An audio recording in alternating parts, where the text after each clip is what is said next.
Quran surat Al-Baqarah ayat 253. A'udzubillahi minasyaitonirrajim. Tilkar rusulu faddalna ba'dahum ala ba'di. Minhum man kalamallahu wa rafa'a ba'dahum darajatin. Wa atayna Isa bin Maryamal bayyinati wa ayyadnahu biruhil kudus. Walau sya'allahu maqtatalal ladzina min ba'dihim min ba'di ma ja'athumul bayyinatu walakin ikhtalafu faminhum man amana wa minhum man kafar. Walau sya'allahu maqtatalu walakinnallaha yaf'alu ma yurid. Pada ayat yang telah lalu telah diterangkan tentang seorang Rasul Allah yang mulanya hanya seorang pemuda penggembala, memikul pedang saja pun dia belum sanggup.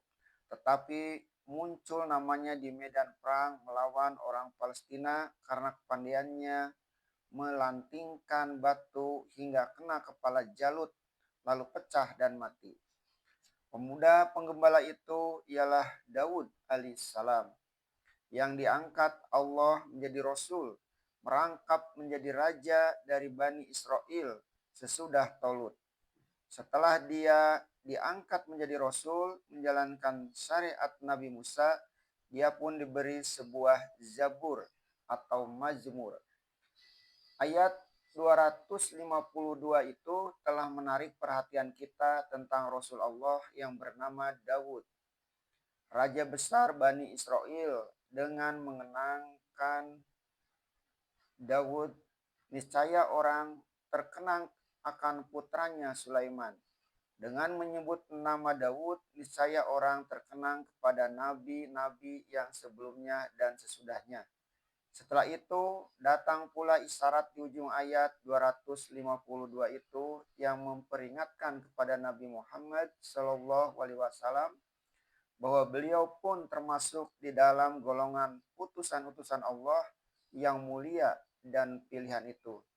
Maka terbayanglah dalam ingatan kita setelah membaca ayat-ayat ini bahwa Allah telah mengutus rasul-rasulnya pada tiap-tiap zaman, masing-masing menurut ruang dan waktunya, dan menurut pula keadaan umat yang diajak dengan dakwah supaya menurut petunjuk yang mereka sampaikan. Sebab itu, lanjutan firman Allah pada ayat 253 menuntun ingatan kita kepada rasul-rasul itu. Terjemah dan tafsir ayat 253, pangkal ayat, Rasul-Rasul itu kami lebihkan sebagian mereka dari sebagian. Macam-macamlah kelebihan Rasul-Rasul itu dijadikan oleh Tuhan, sehingga tidaklah sama keadaan mereka sebab tidak pula sama keadaan umat yang mereka hadapi. Seumpama Daud dan Sulaiman itu dilebihkan Tuhan mereka dengan menjadi raja, sedangkan nabi-nabi yang lain tidak ada yang menjadi raja. Nabi Nuh dilebihkan dengan panjang usianya. Nabi Musa dilebihkan dengan tongkatnya. Nabi Ibrahim dilebihkan dengan perkembangan keturunannya dan sebagainya. Martabat mereka itu pun dilebihkan pula yang sebagian dari yang sebagian. Di antara mereka ada yang berkata-kata Allah kepadanya, sebagaimana yang dijelaskan dalam beberapa ayat di dalam Al-Quran, yaitu Nabi Musa alaihissalam. Demikian juga Nabi kita Muhammad SAW ketika beliau dipanggil berkata-kata juga Allah terhadapnya. Namun tidaklah dapat kita mengkaji lebih dalam bagaimana cara berkata-kata itu sebab sudah mengenai hal yang gaib. Dapatlah dibaca pada surah Asy-Syura ayat 52 bahwasanya Allah Ta'ala menyampaikan titah kepada Rasul-Rasulnya itu tidak lebih dari 3 cara. Pertama, dengan menurunkan wahyu. Kedua, dari belakang dinding hijab. Ketiga, dengan mengutus malaikat. Menurut pendapat setengah ahli tafsir, Ta'ala bercakap dengan Rasulnya, yaitu dengan Musa dan Muhammad Sallallahu Alaihi Wasallam, dengan cara yang kedua, yaitu dari belakang dinding atau hijab. Sebab ketika beliau kembali dari Mi'raj, Abu Zar berkata, adakah didapat melihat Allah? Beliau menjawab, tidak dapat dia melihat Tuhan karena dinding oleh nur belaka. Nur yang berlapis-lapis, bahkan Jibril utusan istimewa ilahi tidak dapat melihat Allah tersebab dinding nur itu juga. Lalu dilanjutkan bunyi ayat, dan dia tinggikan derajat setengah mereka, sebagaimana derajat yang telah dicapai oleh Nabi kita Muhammad Sallallahu Alaihi Wasallam sebagai penutup dari sekalian nabi-nabi dan rasul-rasul. Dipanggil Mi'raj ke tempat yang tertinggi dan pulang kembali dengan selamat. Dalam hal membangun cita-citanya di dunia ini pun dilebih tinggikan derajatnya. Dia berpindah dari Mekah ke Madinah dan sebelum dia meninggal sempat juga beliau merebut negeri Mekah itu kembali. Adapun Nabi Musa setelah menyeberangkan Bani Israel dari Mesir ke tanah yang dijanjikan, beliau telah meninggal sebelum Bani Israel dapat dibawanya ke negeri yang dijanjikan itu. Nabi Isa Al-Masih tidak kuat menentang kekuasaan bangsa Romawi, sehingga dengan halus beliau berkata, berikanlah hak Allah kepada Allah dan hak kaisar kepada kaisar. Adapun Nabi Muhammad SAW meninggalkan kekuasaan yang nyata menurut istilah sekarang de facto dan de jure, yang sebelum dikebumikan jenazah beliau, sebelum diangkat pengganti beliau dalam pimpinan kekuasaan duniawi untuk menegakkan perintah Allah, bahkan belum sampai 20 tahun setelah beliau wafat, Khalifah beliau telah dapat menundukkan dua buah kerajaan besar pada saat itu, yaitu kerajaan Romawi dan kerajaan Persia. Dan telah kami berikan beberapa keterangan kepada Isa anak Maryam, dan kami sokong dia dengan Ruhul Kudus. Diri beliau sendiri adalah sebagaimana keterangan yang hidup dari kebesaran dan kekuasaan Allah. Sebab lahirnya ke dunia tidak menuruti bahwa biasa itu. Maka berikut keterangan-keterangan yang lain. Sebagaimana menyembuhkan orang sakit, menyalangkan mata orang yang telah buta, bahkan menghidupkan orang yang baru saja meninggal. Semuanya dengan izin Allah, dan Isa Al-Masih itu disokong oleh Ruhul Kudus, yaitu ruh yang suci, sebagaimana tersebut juga di dalam surah An-Nahl atau Lebah, surat ke-16 ayat 102, bahwa Nabi kita Muhammad SAW pun disokong dengan Ruhul Kudus, ruh yang suci. Bahkan segala rasul disokong dengan ruh yang suci.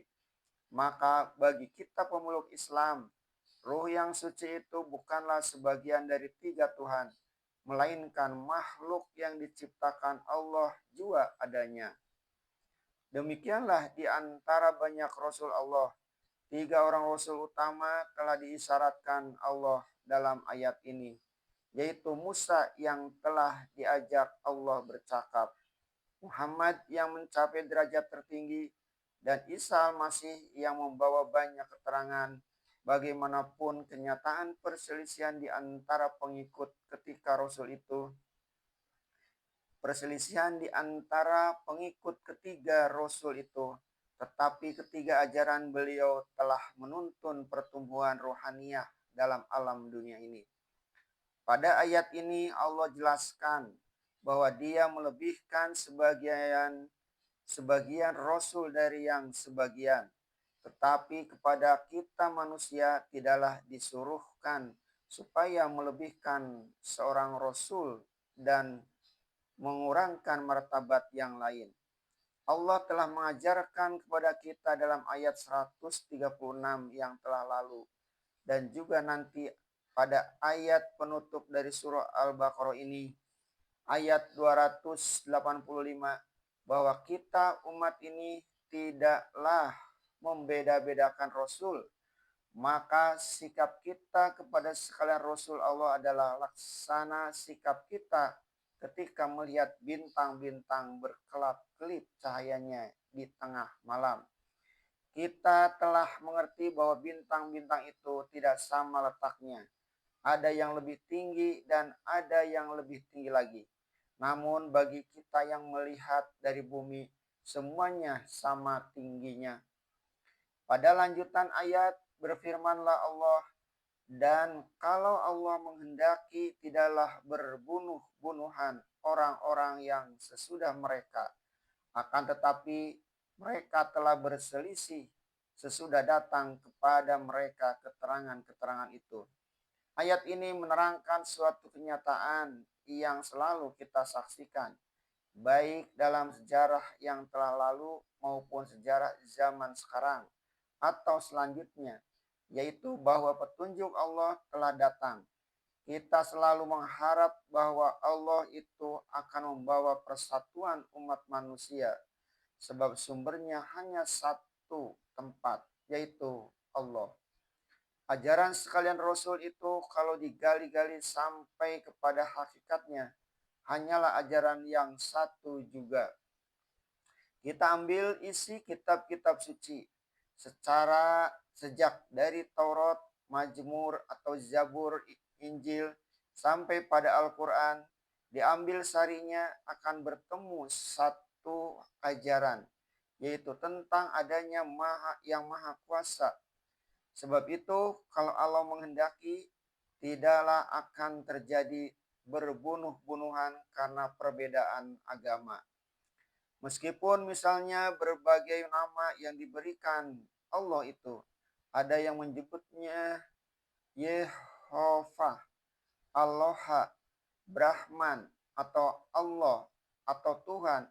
Isi hati ketika mengucapkannya hanyalah satu, yaitu mengungkapkan tentang zat yang maha kuasa.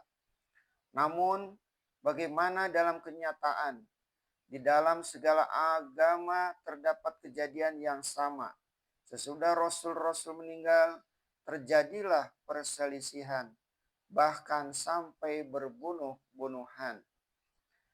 Berkelahi, berperang, pertumpahan darah, baik di antara agama dengan agama maupun di antara pengikut satu agama.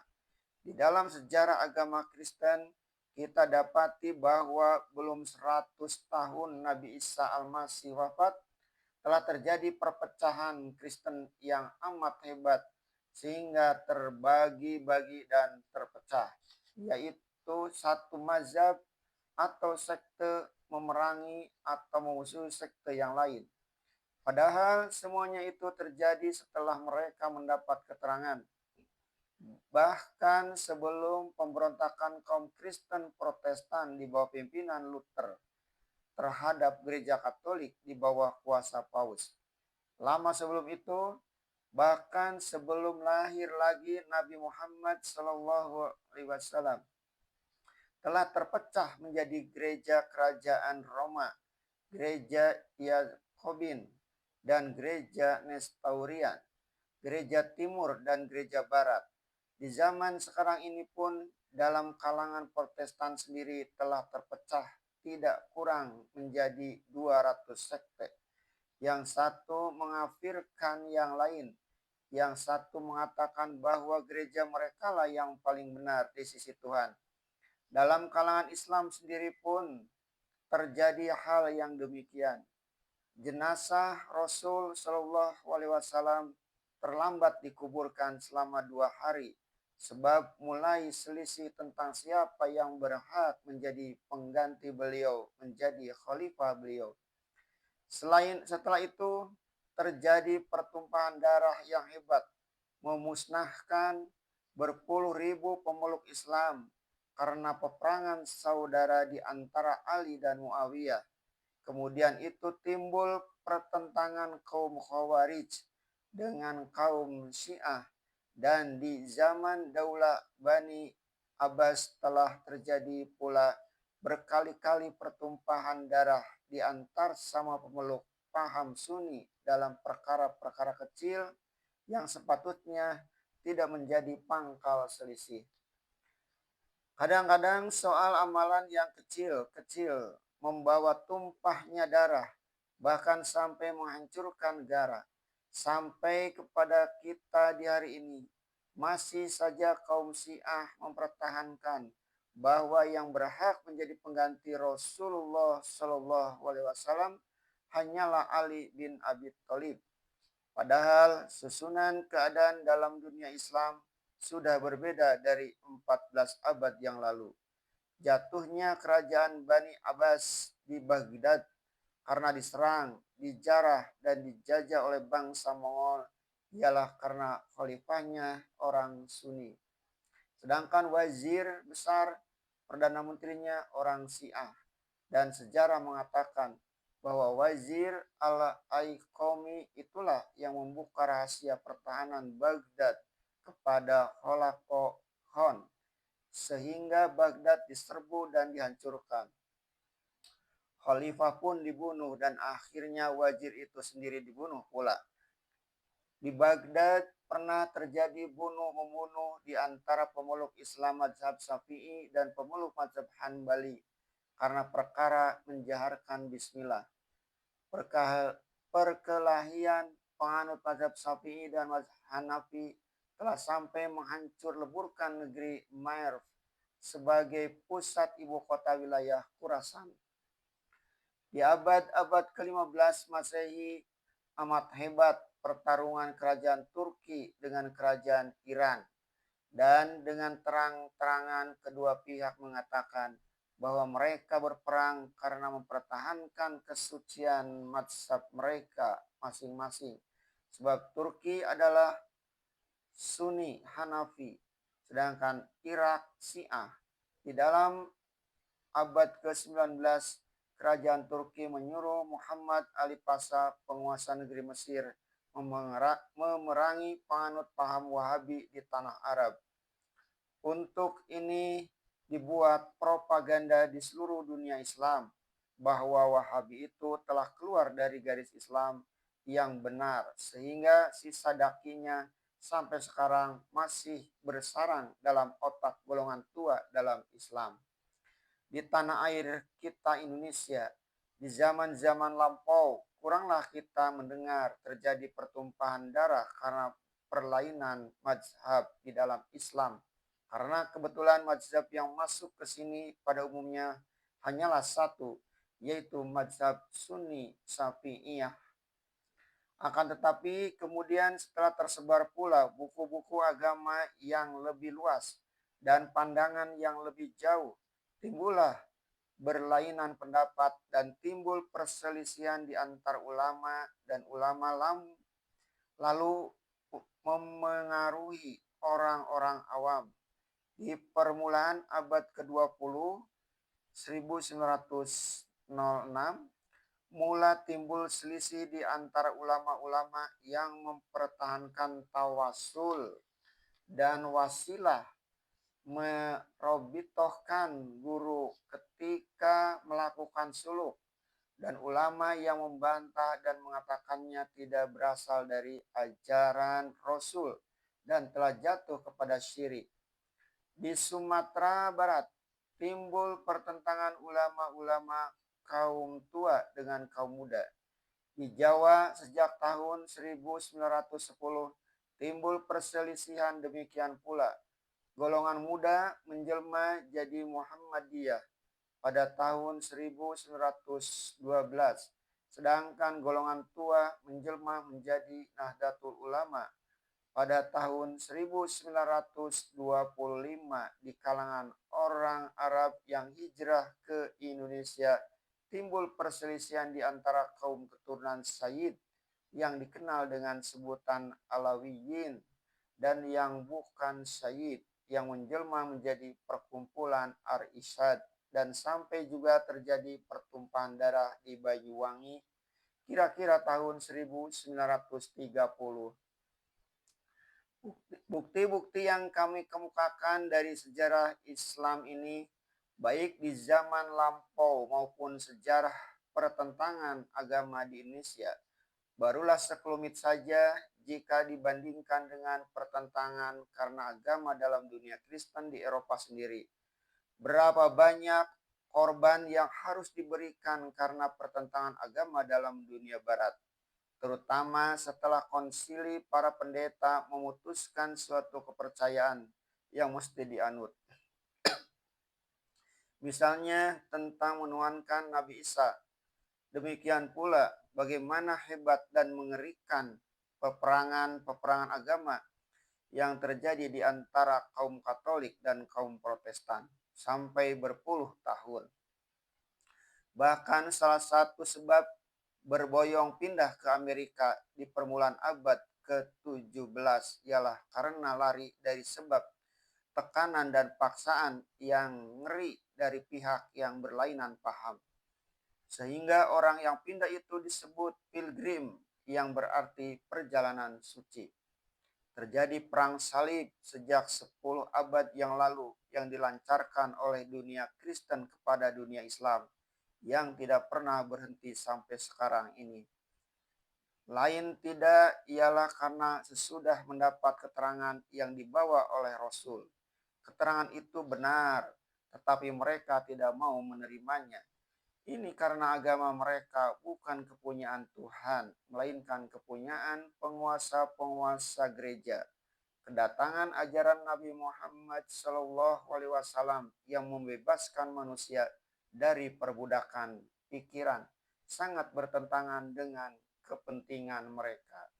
Demikianlah sejarah telah membuktikan bunyi ayat ini, bahwasanya setelah datang keterangan-keterangan Allah dengan sejelas-jelasnya, timbullah perselisihan, yaitu satu hal yang pada pendapat kita sepintas lalu tidak mestinya terjadi.